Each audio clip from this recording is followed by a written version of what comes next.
आज मी कणकवलीच्या मासे मार्केटमध्ये गेले होते. त्या मार्केटमध्ये ताजे आणि सर्व प्रकारचे मासे मिळतात. आज आपण बनवणार आहोत कर्ली माशाचे सार.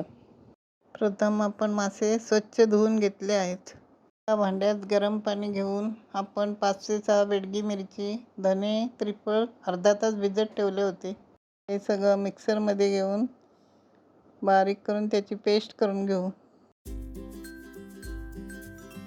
पेस्ट बारीक होण्यासाठी त्यात थोडे पाणी घालू.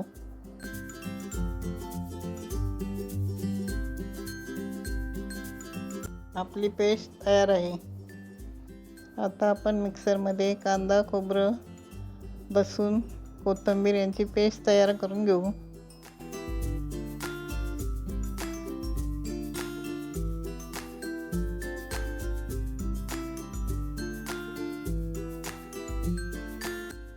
थोडं पाणी टाकत आहे.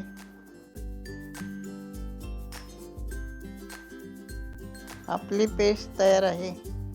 आता सारासाठी आपण माशांना हळद, मीठ, कोकम,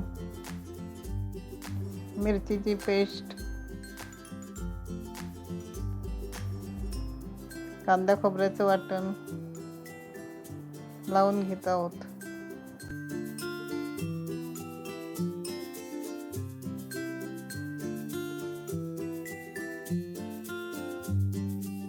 आता आपण कढईत तेल टाकून घेऊ. ठेचलेली लसूण कढईत टाकून घेऊ. लाल रंग येईपर्यंत परतून घेऊ. एक एक करून सर्व मासे आपण यात घालूया.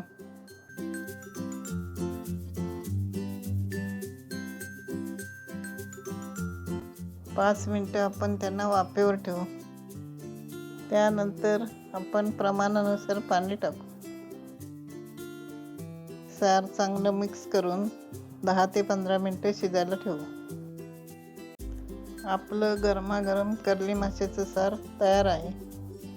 हे सार चपाती, भाकरी, गरम भातासोबत चविष्ट लागते.